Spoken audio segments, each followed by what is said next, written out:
Assalamualaikum warahmatullahi wabarakatuh. Kita lanjutkan, sudah lama sekali kita menyampaikan tentang AKM dan UN. Ini terlanjur kegiatan kita yang lain sehingga agak lupa untuk melanjutkan bagaimana ini AKM dan UN atau AM ya.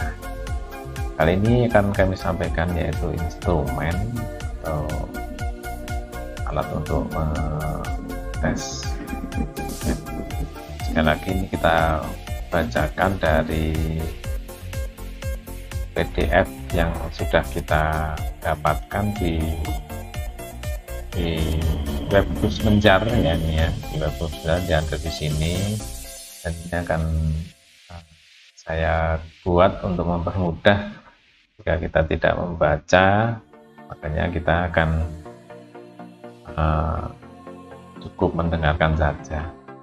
Oke, kita lanjutkan. Jadi ini apa itu AKM dan versus UN. Jadi ada pertanyaan, apa perbedaan AKM dan UN. Oke, kita bacakan perbedaan instrumen AKM dengan UN dijelaskan pada tabel berikut. Untuk jenjang penilaian, untuk UN itu SMP atau MTS, SMA, MA, dan SMK. Tetapi untuk AKM dan SK, asesmen kompetensi minimum dan survei karakter itu jenjang SD, MI, SMP, MTS, SMA, MA, dan SMK. Sehingga ini dulu ya, ketika di UN tidak ada SDMI, sekarang ini ada SDMI. Nah, ini itu untuk jenjang penilaian. Kedua, untuk level murid itu di tingkat akhir kalau UN ya, kalau di AKM dan SK itu di tingkat yang pertengahan atau di kelas 5, 8, dan 9. 11, maaf sekali, 11, jadi ini kelas tengah. Lalu subjek murid, nah itu untuk UN itu sensus, jadi di seluruh murid akan dikenakan UN. Tapi di AKM itu sensus sekolah, jadi yang itu adalah sekolah dengan muridnya sampel, jadi diambil. Kemudian tingkat jenis tesnya high stake ya, kalau di AKM itu low stake ya.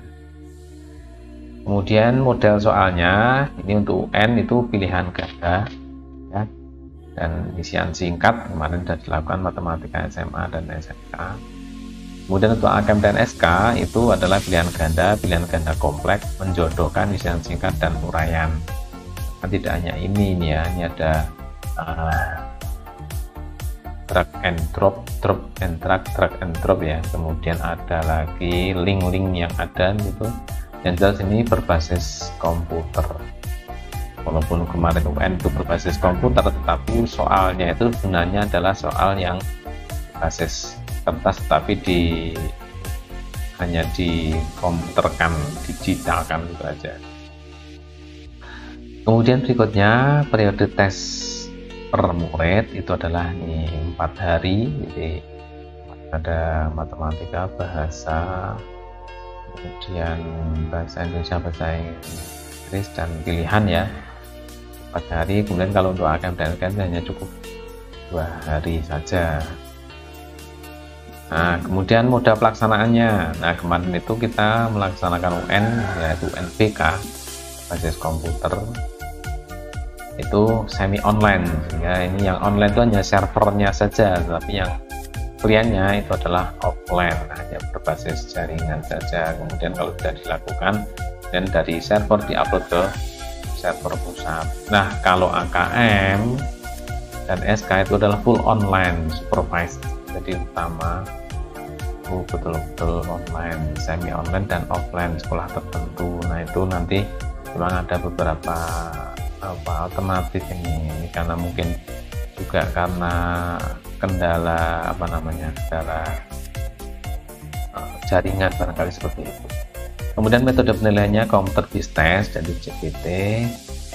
Kemudian kalau yang AKM dan SK itu menggunakan computerized multi-stage adaptive testing, MSAT, sehingga ini akan nanti secara adaptif itu jadi menyesuaikan sesuai dengan kemampuan siswa yang melaksanakan, yang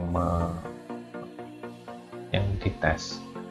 Spesifikasi minimal infrasekolah, infrastruktur ini maksudnya ya, itu adalah server sekolah. Kalau UN itu ada server, harus ada server, ada komputer klien dan BW, itu jelasnya ya. Yang jelas ini kemarin server itu dari bentukan speknya, kemudian komputer klien juga sudah terbentukan dengan tertentu.